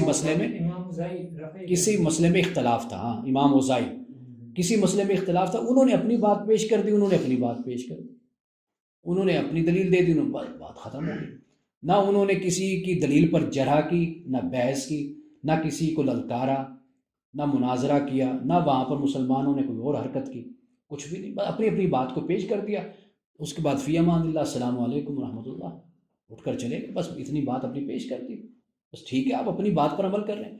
وہ لوگ مطمئن لوگ تھے، اس کی وجہ یہ تھی انہیں پتا تھا کہ یہ ایریا ہے جو نو گو ایریا بنتا ہے، یہ جو ایریا ہے یہ گو ایریا ہے، اس میں ہم اپنی بات کہہ سکتے ہیں بحیثیت انسان کے، لیکن یہ وہ ایریا ہے کہ اس میں ہم کچھ نہیں کہہ سکتے۔ یہ من یطع الرسول فقد اطاع اللہ کا معاملہ، یا اطیعوا اللہ واطیعوا الرسول کا معاملہ ہے، اس میں ہم کچھ نہیں کہہ سکتے۔ ان پر بڑی کلیئرٹی تھی اس بات کی جو ہم پر نہیں ہے، تو باقی جو ایریا تھا اس میں وہ بات کھل کر کرتے تھے۔ ایک تو یہ، اچھا پھر جو اختلاف جو ایک اور ہمیں سامنے آتا ہے، یعنی صحابہ اور تابعین، صحابہ سے آگے اگر ہم چلتے ہیں تابعین میں، وہ اختلاف شیوخ اور اساتذہ کا بھی اختلاف ہوتا ہے نا۔ اگرچہ پہلے یہ رواج ذرا کم تھا، آج یہ رواج زیادہ ہے کہ ہم شیوخ اور اساتذہ کو فالو آنکھیں بند کر کے کرتے ہیں، لیکن پہلے ایسے رواج نہیں تھا. مثال کے طور پر امام ابو یوسف کو آپ جانتے ہیں, امام محمد کو, کہ کتنا اختلاف کیا. 10-12 سال کے اندر اندر امام ابو حنیفہ کی فقہ وہ نہیں رہی تھی جو امام ابو حنیفہ کی تھی. 10-12 سال کے اندر اندر سب کچھ بدل کر رکھ دیا. اب وہ ان کی رائے تھی نا, امام ابو یوسف کی, امام محمد کی, امام ظفر کی اور دیگر ائمہ کی. انہوں نے, حضرت امام صاحب رحمۃ اللہ علیہ نے خود اپنے قول سے 2-3 دفعہ رجوع ہمیں کتابوں میں, ہدایہ شریف آپ دیکھ لیں, دوسری کتابوں میں ہمیں ملتا ہے. وہ خدا سے ڈرنے والے لوگ تھے. حضرت امام مالک فتویٰ رائے نہیں دیا کرتے تھے کہ اگر کوئی دور سے آتا, کہتے تھے بھئی میں یہ چلا جائے گا پھر اپنی بات پر عمل کرتا رہے گا جو میں اس کو بتاؤں گا, ممکن ہے میں بعد میں اس بات کو درست نہ سمجھوں, ضعیف سمجھوں, کمزور سمجھوں, میری رائے بدل جائے. نہیں بتاتے تھے, پاس والوں کو بتا دیتے تھے جو ساتھ ہوتے تھے, تاکہ پھر اگر رجوع بھی کروں تو ان کو تو پتہ ہوگا کہ میں نے اس بات سے رجوع کر لیا. تو وہ اس حد تک وہ محتاط لوگ تھے. تو اساتذہ اور شیوخ سے بھی وہ اختلاف کرتے تھے, اور اساتذہ اور شیوخ نے کبھی ان کو گستاخ, بے ادب ان کو کبھی نہیں کہا تھا, نہ جھڑکا تھا, نہ ڈانٹا تھا, نہ غصے ہوتے تھے. بڑے پیار سے, محبت سے بات سنتے تھے اور اپنی بات کو ان کے سامنے پیش کر دیتے تھے. اور پھر یہ ہے کہ اپنے اصول تھے, جیسے ہم دیکھتے ہیں فقہا کے اپنے اصول, ان اصول پر جب وہ ایک مسئلے کو پیش کرتے تھے, دیکھتے تو اس میں پھر اختلاف واقع ہو جاتا تھا. یہ بھی اختلاف کی ایک وجہ اور ایک سبب یہ بھی تھا. اور پھر اسی طرح حدیث پہ اختلاف, یعنی حدیث کی سمجھ پر, فہم پر اختلاف ہوتا تھا. اس کی روایت, اس کی درایت پر اختلاف ہو جانا, فہم پر, انڈرسٹینڈنگ پر اختلاف, اس وجہ سے پھر اختلاف وجود میں آتے تھے. اچھا, آخری بات جو میں اس مقام پر عرض کرنا چاہتا ہوں وہ یہ ہے کہ آج کی جو ہماری ساری گفتگو ہے وہ سمپل اور سادہ یہ ہے کہ ہمارے فقہا کا جو اختلاف تھا وہ اختلاف اولا غیر اولا, افضل اور غیر افضل کا اختلاف تھا. اگر آپ کسی کی رائے کو اختیار کرتے ہیں, آپ سمجھتے ہیں کہ یہ درست ہے میرے نزدیک, میں اس کو اختیار کر رہا ہوں, لیکن اس میں غلطی کی گنجائش بھی میں مانتا ہوں. دوسری کی رائے کو میں غیر صحیح قرار دیتا ہوں, لیکن اس میں صحت کا بھی امکان میں رکھتا ہوں. یہ امام شافعی رضی اللہ تعالیٰ عنہ کا یہ قول ہے. تو اولا غیر اولا, جسے واضح بات ہے کہ افضل غیر افضل ہی بات بنے گی نا, کہ جب میں ایک تحقیق کرتا ہوں اور میں ایک نتیجے تک پہنچتا ہوں, اب میرے لیے تو وہی عمل افضل ہو جائے گا نا, کہ بھئی چونکہ یہ میری تحقیق ہے, ریسرچ ہے, میں نے اس پر وقت گزارا, زندگی میں نے کھپا دی, میں سمجھا اس بات کو, تو واضح بات ہے کہ مجھ پر تو اب لازم یہی ہے کہ میں اس بات پر عمل کروں, اس کو سمجھوں. تو یہ صرف ایک ایریا بنتا ہے جو میں نے آپ کے سامنے رکھا, کہ جس پر کوئی بھی کلام نہیں کیا جا سکتا. جو اس پر بات کرتا ہے در حقیقت وہ بھی اپنے آپ کو اسلام کے دائرے سے باہر کرتا ہے. لیکن میں یہاں پر بھی گزارش کروں گا کہ یہاں پر بھی ہمارا رویہ ہمیشہ ناصحانہ, خیر خواہانہ, ہمدردانہ ہونا چاہیے دوسرے کو اپنی بات سمجھانے کے لیے.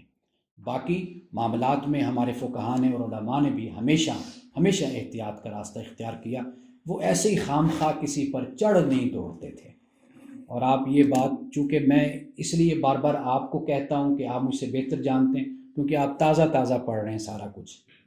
ہم تو پڑھ چکے ہیں نا, 15-20 سال گزر گئے ہمیں. آپ تازہ یہ سب کچھ آپ کے مطالعے میں یہ چیزیں آ رہی ہیں کہ بزرگوں کا طریقہ ہمیشہ یہی رہا کہ اپنی بات کو وہ پیش کرتے تھے. اور جو چڑھ دوڑنے والا طریقہ آج ہمارے ہاں اختیار کیا جاتا ہے, تو یہ طریقہ ہمارے اسلاف کا, ہمارے بزرگوں کا نہیں تھا.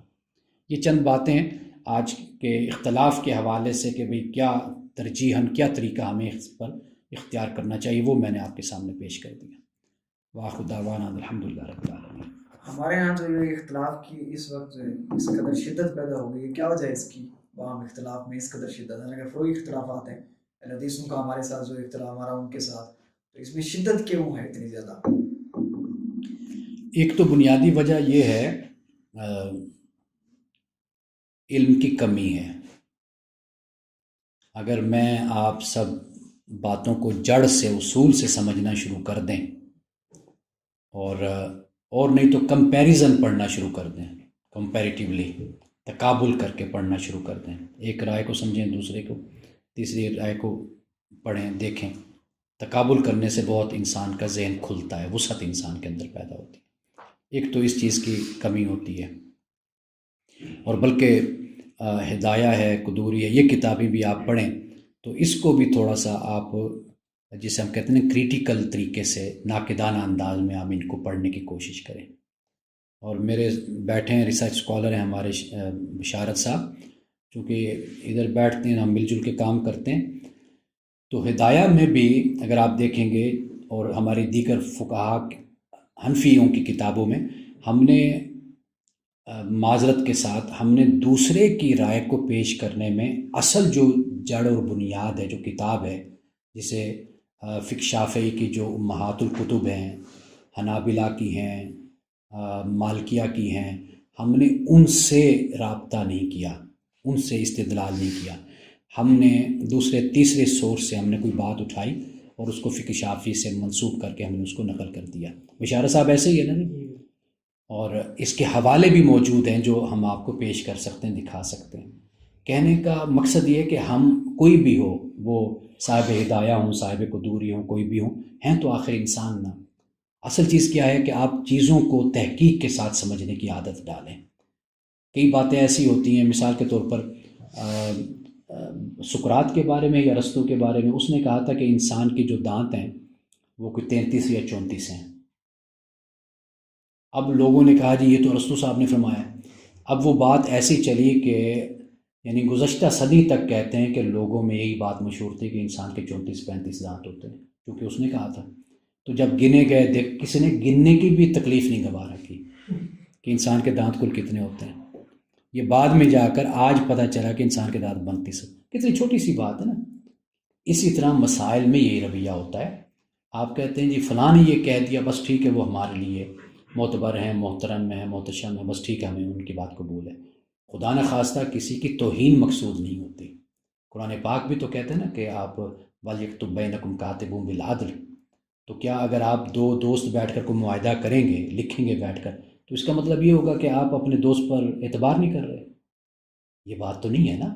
بات یہ ہے کہ اعتبار ہے، لیکن آپ معاملے کو زیادہ توثیق کے ساتھ چاہتے ہیں۔ خدا نہ خواستہ کسی کی ڈیتھ ہو جائے، تاکہ کل آپ کے پاس ثبوت تو ہو نا کہ میں نے اپنے دوست کو یہ جائیداد بیچی تھی، اس کے بچے بھی کہیں کہ ہاں یہ خریدی یا بیچی گئی ہے۔ تو مطلب یہ ہے کہ دین کے معاملے میں یہ سنجیدہ رویہ اختیار کرنے کی ضرورت ہوتی ہے۔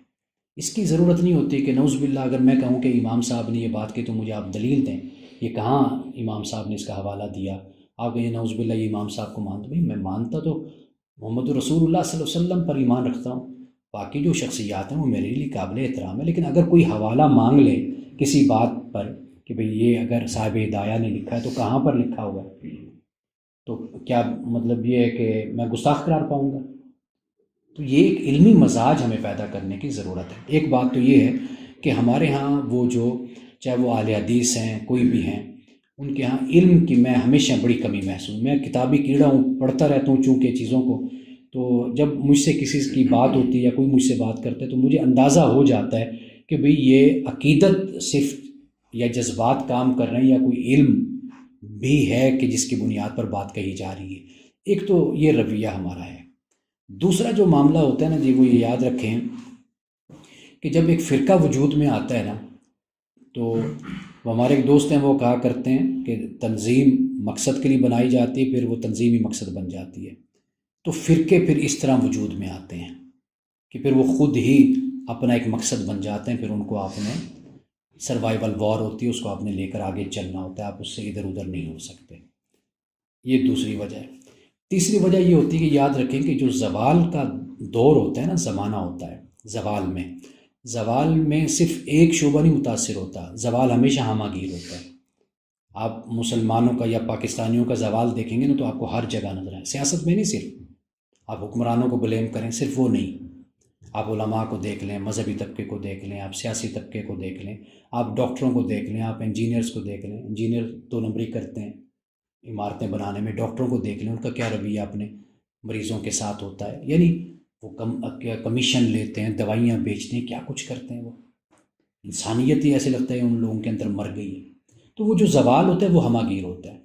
تو جب آپ فرقوں کی بات کرتے ہیں تو اس کو بھی اسی آپ نقطہ نظر سے آپ دیکھیں کہ مسلمانوں میں فرقے کب پیدا ہوئے، جب زوال مسلمانوں میں آیا۔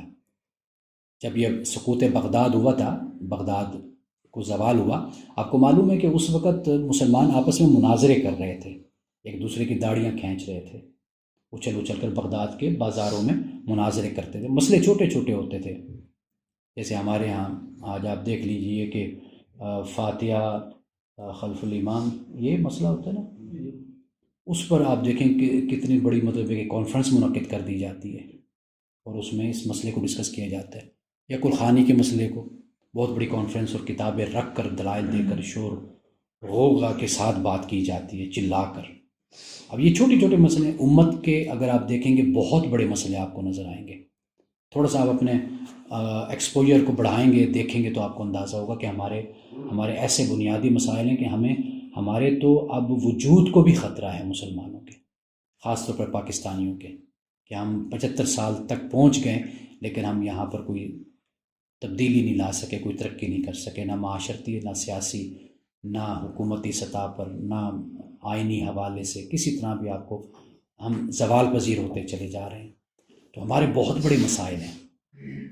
تو اس لیے زوال کا جب زمانہ ہوتا ہے نا، تو زوال کے زمانے میں پھر یہ چیزیں زیادہ ابھر کر سامنے آ جاتی ہیں، فرقہ واریت، متشددانہ سوچ اور فکر یہ زیادہ اوپر آ جاتی ہے، کیونکہ اس وقت پھر فتوحات کا جو زمانہ ہوتا ہے نا، عروج کا جو زمانہ ہوتا ہے، اس کے لیے بہت بڑا کینوس ہوتا ہے آپ کے پاس، قوموں کے پاس کام کرنے کے لیے، اور جب آپ زوال پذیر ہوتے ہیں وہ آپ کا کینوس سارا ختم ہو جاتا ہے، کیونکہ اب کچھ نہیں ہے نا آپ، تو پھر آپ اسی جو کچھ ہوتا ہے اسی میں پھر آپ کا مائنڈ گھومتا رہتا ہے، تو وہاں سے پھر فرقہ واریت اور اپنے اپنے مسلک اور یہ چیزیں زیادہ گہری ہوتی چلی جاتی ہیں۔ یہ نہیں ہے کہ اختلاف نہیں تھا، اختلاف اقتدار کے زمانے میں بھی تھا، حکومت کے زمانے میں بھی تھا، اور اختلاف رہتا ہے، لیکن وہ اختلاف باعث رحمت تھا، اختلاف امتی رحمت، اگرچہ یہ حدیث کہا جاتا ہے کہ یہ ضعیف ہے، لیکن اگر اس کو درایت میں دیکھیں گے تو کوئی یعنی اس میں ایسی کمزوری نہیں نظر آتی، کیونکہ اختلاف سے مراد جیسے میں نے پہلے درس میں آپ کو بتایا تھا ورائٹی ہوتی ہے، یعنی اختلاف سے مراد تنوع جس کو ہم، تو تنوع جو ہے وہ تو رحمت ہی ہوتی ہے، اس کو اگر آپ فرقہ واریت میں نہ لے کر جائیں اور لڑائی جھگڑے میں نہ لے کر جائیں تو رحمت ہی رحمت ہے۔ جی سر میرے 2 کوشچنس ہیں۔ پہلا کوشچن یہ کہ فقہ کے اڈاپٹیشن میں درایت کس حد تک معتبر ہے؟ سیکنڈ ون، اختلاف اور مخالفت میں تمیز کو کیسے اجاگر کیا جا سکتا ہے؟ اب آپ کے اتنے مشکل سوال ہیں کہ میں ان کو لکھنا پڑے گا آپ کے سوالوں کو۔ پہلا سوال جو آپ کا ہے پہلے اس کو لے لیتے ہیں، آپ نے کیا پوچھا کہ درایت فقہ کو اپنانے میں درایت کس حد تک معتبر ہے؟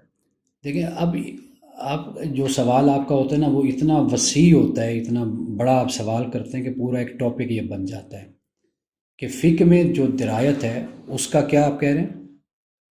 فقہ کو اپنانے میں درایت کس حد تک معتبر ہے؟ ہاں، فقہ کو اپنانے میں درایت کس حد تک معتبر ہے؟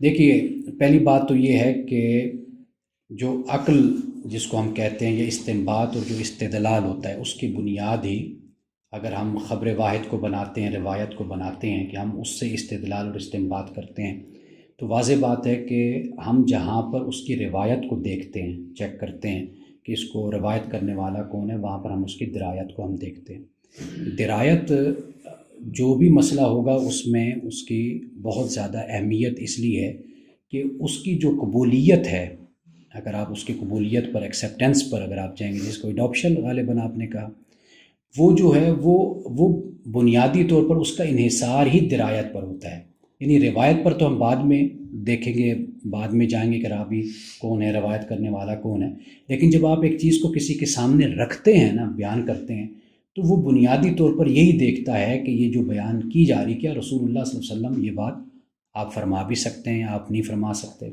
آیا کہ یہ اس کی ایکسیپٹنس ہے، دین کی روشنی میں بھی ہے یا اس کی نہیں ہے۔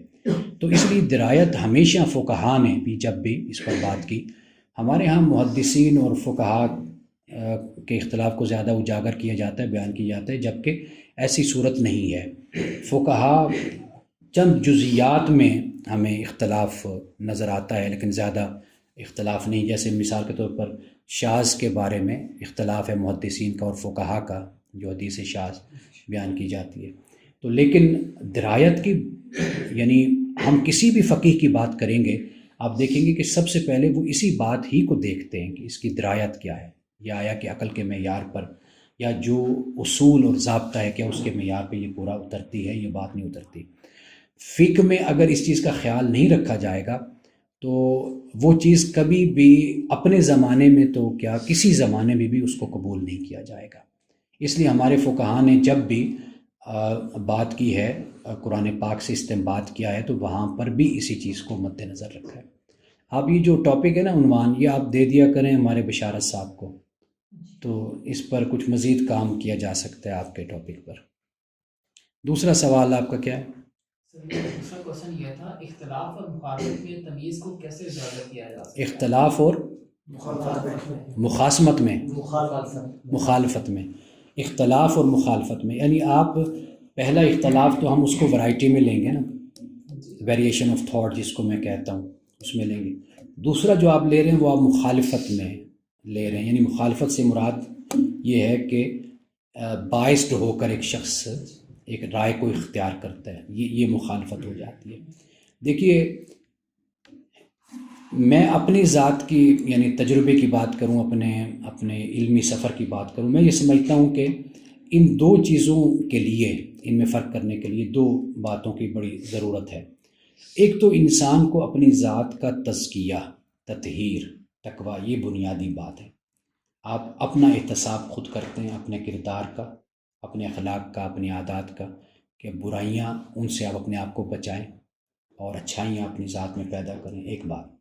اور دوسری بات تزکیہ نفس کے ساتھ ساتھ پھر علم کی گہرائی، یہ دو چیزیں ہیں جو انسان کو اختلاف اور مخالفت کے فرق کو سمجھاتا ہے انسان کو۔ مثال کے طور پر مجھے اس بات کا بخوبی اندازہ ہے کہ میں آپ سے بات کر رہا ہوں تو میرا آپ کے ساتھ انداز گفتگو کیا ہے۔ اگر آپ میرے ساتھ بحث بھی کر رہے ہیں، آپ مجھ سے بات کر رہے ہیں، تو آپ کا انداز کیا ہے۔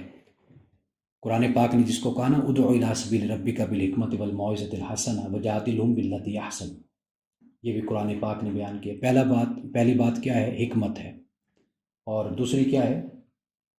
ادع الی سبیل ربک بالموعظۃ الحسنہ، اچھی نصیحت ہے۔ تیسرا کیا ہے کہ اگر مجادلہ کی ضرورت بھی پڑ جاتی ہے، مباحثہ کی، بحث کی، تو وہاں پر بھی بہترین طریقہ اختیار کرنے کی اسلام نے تعلیم دی ہے۔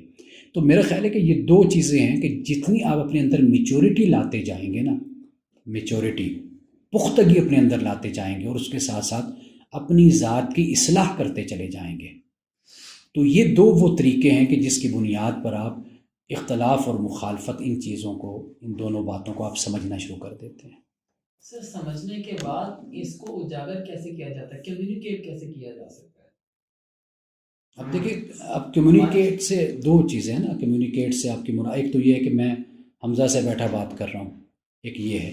ایک چیز یہ ہے کہ آپ اپنے پورے معاشرے کا، سوسائٹی کا کلچر یا چلن آپ اس کو کیسے بناتے ہیں، یہ دو آپ یہ کہنا چاہتے ہیں نا کہ اجاگر۔ اچھا، یہ جو اس طرح کے جو سوالات ہوتے ہیں نا، میں ان سے تھوڑا سا اختلاف ہمیشہ کرتا ہوں، کیونکہ یہ بہت بڑے کینوس کی بات آپ کرتے ہیں، بہت وسیع بات کرتے ہیں۔ اس کے لیے حل صرف اتنا ہی ہوتا ہے کہ جیسے میں بیٹھا ہوں، آپ میرے پاس آئے ہیں، انسان کا معاملہ ایسے ہی ہے کہ گریجولی وہ اس کی اصلاح ہوتی ہے، وہ آگے بڑھتا ہے۔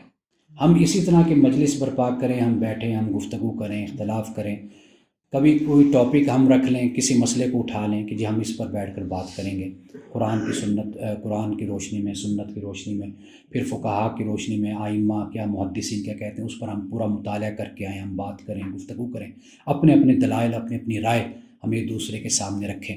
یہ اس طرح کا اگر ہم چلن پیدا کریں گے نا، آپ جب ایک یک رخ ماحول میں رہتے ہیں نا، آپ کو ایک ہی چیز پڑھائی جا رہی ہے، وہ تو گھر میں بھی مطلب ہے کہ ایک خاوند ہوتا ہے نا، بیوی ایک یک طرفہ بات کیے جائے، وہ بھی جا کے اپنی ماں سے لڑنے لگ جاتا ہے، اور اگر ماں اس کے ذہن میں سب کچھ ڈال دے تو وہ بیوی سے بدظن ہو جاتا ہے۔ یہ جو کلچر ہوتا ہے یہ بڑا خطرناک ہوتا ہے۔ ہمیں یہ پیدا کرنا چاہیے کہ جیسے جامعہ ہے مثال کے طور پر نعیمیہ، اس میں آپ دوسرے مسالک کے لوگوں کو بھی آپ دعوت دیں۔ مثال کے طور پر کوئی مسئلہ آپ لے لیجئے، آپ گستاخانہ عبارات کو لے لیجئے، جو ہمارے ہاں بڑا مشہور ہے بریلویوں میں، کہ بھئی دیوبند نے بڑی گستاخیاں کی ہیں کتابوں میں. اب ان کے علماء کو بلا لیں, آپ ان سے پوچھیں جی آپ اس کے بارے میں آپ کیا کہتے ہیں, ان کا ایک لیکچر کروا دیں. آپ کو ایک ایکسپوئر ملے گا نا, دوسری رائے بھی آپ کے سامنے آئے گی, سوچ بھی آئے گی کہ وہ ان مسائل پر کس طرح سوچتے ہیں. مثال کے طور پر ابھی ہم نے متع کی بات کی, آپ اہل تشیع میں سے کسی عالم کو بلا لیں, آپ ان سے پوچھیں جی متع آپ کے نزدیک کیا ہے, وہ پورا لیکچر کر کے آپ کو بتائیں گے کہ متع سے ہماری مراد کیا ہے. ٹھیک ہے نا جی. آپ اس سے 100 اختلاف کریں, لیکن آپ کو ایک علمی دلیل اور ایک علمی بات آپ کو سننے کو ملے گی. ایک یہ ہے کہ آپ مناظرے کے لیے چیئر پہ بیٹھ جاتے ہیں ممبر پہ, اور آپ کہتے ہیں او شیو تم تو حرام کی اولاد ہو, تم متع کی, اس طرح کے الفاظ ہمارے یہاں بولتے ہیں. یہ علمی مزاج نہیں ہے. آپ یہ کر سکتے ہیں, آپ کے سوال ہی کا میں جواب دے رہا ہوں, کہ آپ اس طرح اجاگر کریں کہ آپ اپنا جامعہ, آپ کے لوگ دوسری طرف بھی جائیں. مثلا نظامیہ کے ساتھ بھی نعیمیہ کے 100 اختلافات ہیں, علمی اختلاف ہیں. مثال کے طور پر وہ کہتے ہیں جی جدید تعلیم نہیں ہونی چاہیے.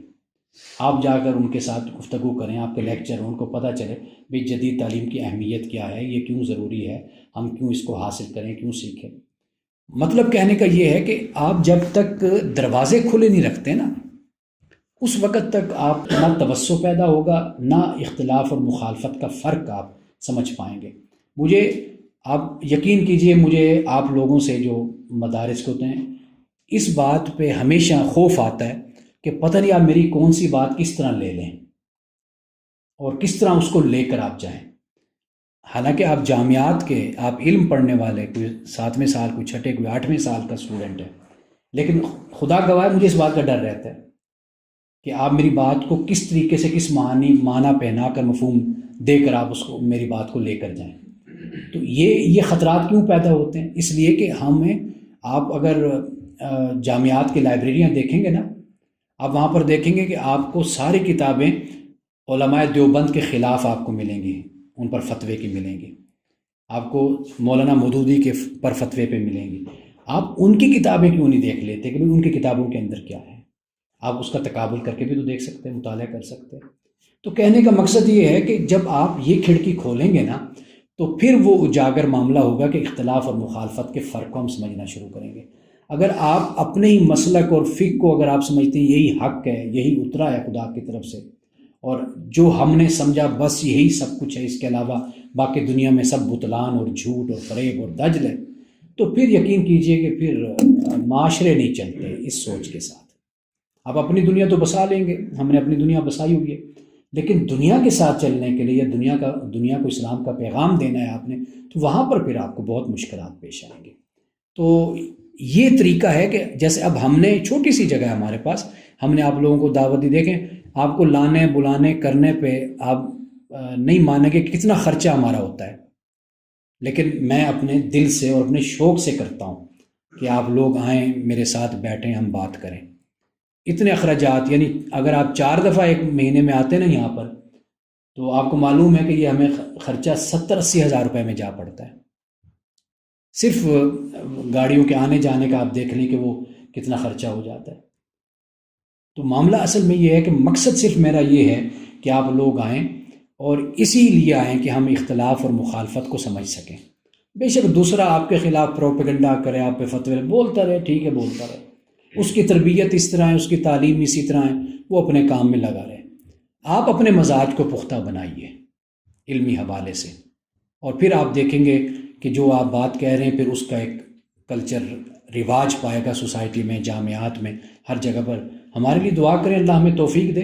تو آپ دیکھیں گے کہ جب اگر کوئی جامعہ, کوئی درس گاہ بھی ہماری بنے گی, تو ہم ایسے لوگوں کو لائیں گے کہ جو وسعت رکھنے والے لوگ ہوں گے, مل جل کر چلنے والے ہوں گے.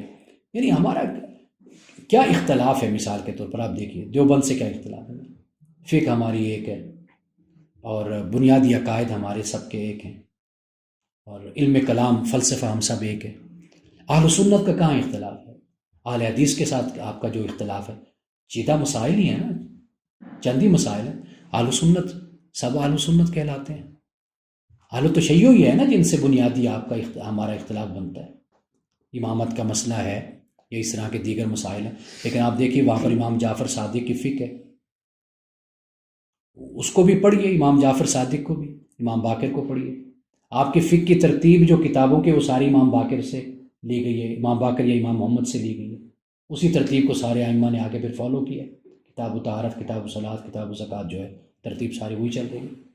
تو کہنے کا مقصد یہ ہے کہ پہلے علماء کا یہ مزاج نہیں تھا، ائمہ کا، فقہا کا، وہ اختلاف کرتے تھے، سنتے تھے ایک دوسرے کی بات کو۔ یہ بہت بعد میں جا کر پھر ہمارے ہاں یہ مسائل پیدا ہوئے ہیں۔